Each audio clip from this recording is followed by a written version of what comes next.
Salut à tous et bienvenue au Maître Kal Gym, une salle où il y a que la souffrance qui paye, mes Spartiates. J'espère que vous êtes motivés à 300%. On se retrouve aujourd'hui pour une nouvelle vidéo, les amis, où je réponds à une question qui m'a été posée à travers les réseaux. Je sais que pas mal de passionnés suivent Olympia qui arrive dans 2 semaines. Olympia, c'est le Graal, hein, Olympia, c'est le Graal, c'est aux États-Unis, etc. Il y a pas mal quand même de mouvements qui s'est fait ces derniers temps parce que il y a énormément de bodybuilders. Voilà, et les dernières qualifs, là, il y a énormément pas mal de surprises. On avait pas mal de surprises. On a eu la qualification de Maxime Yedes de la team NFC. On a eu avant, un mois ou deux avant, on a eu Matala. Là, je parle du bodybuilding français, les Français qui vont voilà, nous représenter à l'Olympia, la scène la plus prestigieuse au monde. Et c'est un honneur pour nous d'avoir des athlètes français qui brillent sur scène, qui montent sur scène. Juste monter sur scène, c'est une victoire, d'accord ? Sachant que, en plus, Stéphane Matala, c'est quelqu'un qui vient de faire son retour. Il y a eu beaucoup de problèmes. Moi, aujourd'hui, les amis, je vais répondre à cette question-là. Est-ce que Stéphane Matala et Maxime Yedes auront leur chance de battre Siboum? Est-ce qu'ils auront leur chance d'avoir un bon classement? Et qu'est-ce que j'en pense, moi, personnellement, entre guillemets, du niveau et de ce qui va se passer à Olympia? Maintenant, les amis, moi, je parle en étant passionné de bodybuilding, en étant quelqu'un qui a fait de la compétition, mais aussi, les amis, je viens de recevoir mon diplôme de la fédération PCA, Physical Culture Association. J'ai passé la formation de juge international. Donc, de point de vue, il y a beaucoup de paramètres quand on juge, d'accord, les amis, mais j'expliquerai en plus de détails. Je ne vais pas donner tout non plus, nos astuces pour les juges, mais entre guillemets, quelques précisions et quelques détails qui pourront jouer dans le classement, surtout. D'accord ? La première chose, les amis, qu'est-ce qu'il faut se dire? C'est la première chose la plus importante quand on est juge, nous. Là, je suis quand même un juge qui débute, d'accord ? Mais je commence à cerner un peu ceux qui ont 10, 15, 20 ans dans le métier de juge international, dans le milieu du bodybuilding. La première chose qu'on voit, les amis, c'est le conditionnement. La condition physique. Parce que là, vous n'êtes pas jugé avec celui qui a les plus belles dents. D'accord ? Je vais être honnête. Là, on est là pour juger celui qui a la plus belle shape sur scène. Parce que là, on est dans une compétition de culture physique. D'accord ? Donc là, le jour où les juges ils vont faire sortir la catégorie, directement, tous les juges, je ne vais pas dire qu'ils vont tous se mettre d'accord avec celui qui est premier ou deuxième ou troisième ou le top 6 ou le top 7. Il y a beaucoup de boulot, les amis. Plus le niveau il est élevé, plus ça va être dur de faire les comparaisons, plus le choix il va être compliqué et des fois, c'est très, très dur. C'est pour ça que quand on met, à Olympia par exemple, quand on met, nous on était au Final British, le 14 et le 15 octobre, je suis désolé les amis, l'Angleterre m'a tué, j'ai chopé une crève, ça fait un mois que je traîne ça. Si je tousse, je suis vraiment désolé, baissez un tout petit peu le son de votre téléphone, parce que j'ai le micro aussi en même temps. Donc, quand on a jugé, on était 11, 12, 13, et des fois on se reliait quand quelqu'un il veut par exemple aller aux toilettes, etc., on peut se relier, mais c'est dur, d'accord ? Pour avoir le maximum possible d'avis et pour avoir le maximum possible de pourcentage positif pour le premier, qui favorise que c'est lui le premier, le deuxième, il faut se mettre d'accord. Des fois, ça prend beaucoup plus de temps. Pourquoi des fois, il y a des pré-judging et les gens, ils reviennent le soir encore faire leur posing libre et par la suite, le jugement final. Ça prend beaucoup de temps, les amis. Ça prend de la réflexion, voilà. Surtout dans des compétitions comme ça, comme à Olympia. Tout d'abord, les amis, n'hésitez pas à liker, à commenter, à partager, à me suivre sur Maître Kal et à suivre l'Instagram de Maître Kal et PCA France. D'accord, les amis, parce que comme vous le savez, PCA France, elle arrive en 2024. Elle arrive en 2024 avec énormément de shows. 8 shows compète, 8 shows pour développer le bodybuilding. On a une qualité, les amis, bon voilà, c'est le moment pub, on a une qualité de prestation par rapport au prix D'accord, les amis, parce que pour entrer dans nos compétitions, il y a un prix, pour faire la compétition, il y a un prix. Et le prix qu'on propose, les amis, franchement, il est vraiment, vraiment, vraiment raisonnable par rapport à la qualité des compétitions, par rapport aux enjeux, par rapport au statut pro, par rapport à ce que vous pouvez gagner, surtout avec PCA. Et surtout, les amis, le concept First Timer. Le concept First Timer qu'on a ramené, c'est pour les débutants, premiers pas, qui n'ont jamais concouru de leur vie, pour pousser les Français à venir plus concourir pour développer le bodybuilding français, parce qu'il y en a énormément de passionnés, mais sauf que, vous le savez très très bien, il y a beaucoup de choses qui rentrent en considération. L'argent, l'aspect financier, la stabilité. Là, c'est le sport des riches pratiqué par les pauvres, mais en même temps, les amis, une prépa, ça coûte cher, il y a les stéroïdes, il y a beaucoup de choses. Voilà, on va être clair sur ça, surtout, les amis. On va être clair sur ça quand on tape dans le haut niveau, à Olympia, etc. C'est motherfucking steroids. OK? OK. Donc, je reviens dans Mike. Donc là, les amis, le conditionnement à Olympia joue énormément. Sachant que même les gens qui se sont qualifiés, les amis, pour aller à Olympia, ils se sont butés comme pas possible pour avoir une shape qui leur permet de se qualifier. Ils se sont qualifiés en Inde, ils se sont qualifiés en Chine, ils se sont qualifiés au Brésil, ils se sont qualifiés en Europe, ils se sont qualifiés en Asie, ils se sont qualifiés aux États-Unis. Sauf que les amis, ce qu'il faut que vous dites, d'accord, c'est que les juges, ils vont toujours, les amis, juger ceux qui font le plus de compétition et qui voient mutuellement et régulièrement sur leur scène. Et surtout, les amis, en USA. Aux États-Unis, c'est le Graal. Si par exemple maintenant, Olympia, elle sort des États-Unis, des fois elle part à Dubaï, des fois elle part en Europe, des fois elle part en Asie, des fois... Ça pourrait encore développer, hein, parce qu'il y a énormément de gens qui sont freinés par le visa, par exemple. Par les procédures pour rentrer aux États-Unis, etc. Il y en a plein qui peuvent avoir sa qualification, mais il ne peut pas y aller. Ou il y en a plein qui peuvent avoir sa qualification, il ne peut pas y aller parce qu'il n'a pas d'argent. Ou il n'a pas d'argent, ou autre chose. Il y en a plein qui ne peuvent pas y aller parce que, les amis, tout simplement, la prépa coûte cher. Et en arrivant vers les dernières semaines, il est tombé malade, les produits, son corps il réagit mal. Il y a beaucoup de choses. C'est un sport où on met la santé à dure épreuve, les amis. Ceux les plus intelligents, les amis, c'est ceux qui disent, bon, voilà, je suis allé à Olympia, j'ai fait mon truc, machin et tout, mais dans sa tête, il a des limites raisonnables. Il se dit, non, j'abuse pas des produits parce que je sais que ma santé, vers les 30-40 ans, tout ça va être flingué, le foie, les reins, le cœur, tout. OK. Donc, la condition physique, les amis. La condition physique. Puisque vous parlez de la catégorie classique physique, pourquoi? Parce que vous êtes tous fascinés par Chris Bumstead. Chris Bumstead, c'est le Graal. C'est la statuette intouchable, entre guillemets, parce que, voilà, parce qu'il a une image. Il a une image, il y a des sociétés derrière. Il est millionnaire. Qu'est-ce que tu veux, toi, aller le chercher? Et en plus, c'est le mec qui passe bien.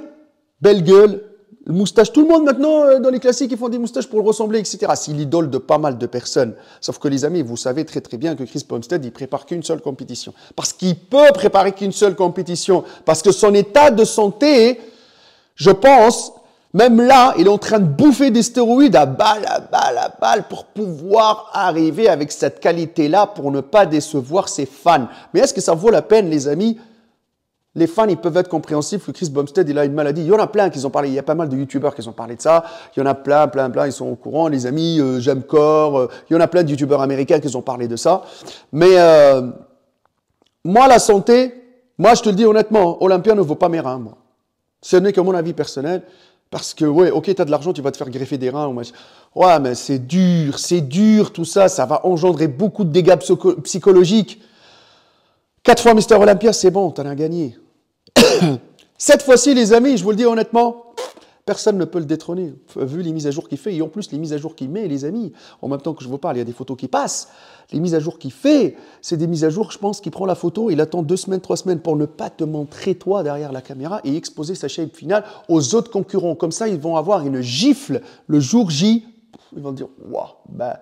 Même les juges qui suivent, tac, tac, gauche-droite, ils vont être déstabilisés pour que, quand ils vont voir la shape, ils vont dire juste comme ça, bah, lui c'est premier parce qu'il y a toujours cet écart de... Quand il y a un écart de 1 ou 2 points, quand on est juge, ouais, c'est chaud. Mais pour le moment, entre Ramon et entre Siboum, il y a un minimum un écart de 5 à 10 points. Donc il restera toujours. Et il partira de lui-même tête haute. D'accord? Parce que son état de santé ne peut plus. D'accord, les amis, c'est que quand on est dans la hype, quand on est dans le truc d'Instagram, machin et tout, tout le monde veut, vas-y, t'es le meilleur, tu vas gagner. Ouais, mais c'est bon, il a gagné. Mais par contre, il ne pourra pas gagner aussi la santé, il ne pourra pas acheter une deuxième vie avec ce qu'il a. Il n'a qu'une seule vie. Quand il va partir, il va vous laisser. Et je ne sais pas si vous allez rester là, vous allez juste... Ouais, il y avait un Ciboum qui était balèze dans le milieu du classique physique. Ouais, bon, on ne va pas l'oublier comme ça c'est sûr. Mais bon, voilà, ça ne vaut pas la peine. Si vous lui voulez du bien, vous lui dites, c'est bon. C'est bon, t'as fait, tu nous as motivés, tout ça. Il y a un temps, un tout, il faut passer. Maintenant, les amis, je tiens à préciser, la condition physique. La condition physique qu'il a Stéphane Matala, cette condition-là, combien aux États-Unis il y en a la même condition que Stéphane Matala et qui sont inconnus du bataillon et que vous ne les suivez même pas. Parce que vous, en France, le problème, c'est que Stéphane Matala ou Maxime Yedès, ils ont créé l'exception. D'accord ? L'exception aussi, pourquoi les amis? Parce qu'ils ont tellement été médiatisés avec les youtubeurs, les machins, les ci, les ça. Et vous regardez juste le YouTube, le TikTok. Olympia, c'est pas TikTok ni Instagram. Olympia, c'est un gros business. Olympia, c'est celui qui a la plus grosse notoriété. Matala n'a pas encore la notoriété suffisante par rapport aux athlètes qui sont aux États-Unis et qui concourent tout le temps dans tous leurs championnats et que les juges, ils vont être sélectionnés la plupart de là-bas, d'accord? Parce qu'ils tournent entre l'Europe et les États-Unis. Donc, ces juges-là, les amis, ils voient tous les mois ou toutes les semaines ou tous les ans revenir les mêmes athlètes. Donc, ils vont commencer déjà par voir ceux qui connaissent déjà, qu'ils étaient là l'année dernière, pour voir est-ce qu'ils ont évolué et est-ce qu'ils ont modifié leur shape et leur conditionnement pour savoir si ceux-là ils peuvent être dans le top 10. Donc ceux qui vont venir là, de l'Europe, etc., de la France et tout, ils les connaissent même pas. Donc peut-être ils vont créer la surprise, hein, je sais pas. Moi je souhaite qu'on ait un Français qui est dans le top 10. Mais c'est compliqué. C'est compliqué. Et maintenant, et c'est ça, si par exemple Matala ou Yedès, et en plus j'ai reçu une information là ce matin que Yedès, apparemment il a fait une vidéo qui ne fait pas Olympia. Bon, après on peut comprendre, même si les amis, Yedès, il nous a fait une belle retournée acrobatique, entre guillemets, parce que le mec il s'est préparé en limite 2-3 mois, même pas 2-3 mois, il arrive, il gagne sa qualif. Après 2-3 ans d'arrêt, hein. C'est dur, le temps, le conditionnement, que la machine se mette en place et tout. Après, peut-être Yedès aussi, c'est quelqu'un d'assez raisonnable dans la tête et qui s'est dit, si je dois encore envoyer des produits ou ceci ou cela, ma santé, elle va se dégrader et j'ai pas envie. Ben, moi, je l'applaudis, son avis, j'applaudis son truc. Parce que, ben voilà, après, il faut savoir s'y attendre, hein. Il faut savoir s'y attendre, hein, parce que ça fatigue le corps à un moment donné quand tu envoies. Parce qu'une évolution rapide comme ça à la Yedès, c'est pas venu en mangeant des asperges. Non, voilà. Il y a eu quand même du travail, il y a eu de l'acharnement, il y a eu de la chimie, et surtout les trucs qui ont bien fait marcher le corps et le métabolisme de Yedès pour qu'il puisse avoir cette qualification-là.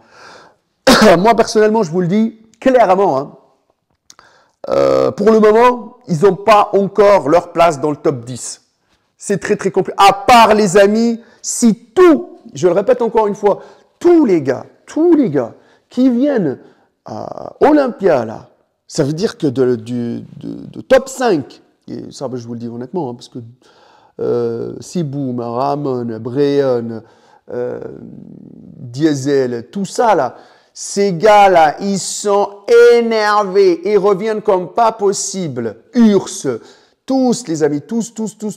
Il y aura du changement. Le changement, vous savez, il va être où? Il va être entre le top 1 et le top 5. Le top 1, il va rester le même, Ciboum. Ramon, c'est 2 parce que lui, à l'Arnold Classic, quand il est arrivé, il était en shape, motherfucking shape. Et s'il arrive avec le même conditionnement, en plus, ils ont changé les barèmes par rapport au poids pour être le plus massif. Mais des fois, les amis, quand on dit plus massif, ça demande beaucoup plus de travail pour la sèche. Quand ça demande beaucoup plus de travail pour la sèche, ça demande encore plus de produits, ça demande encore plus de travail sur les chimies, et la réaction n'est pas la même, et on va tester d'autres protocoles par rapport à la nouvelle shape. Donc du coup, il faut être précis dans tout ça, d'accord? Si on rate ça, là ça va jouer au conditionnement.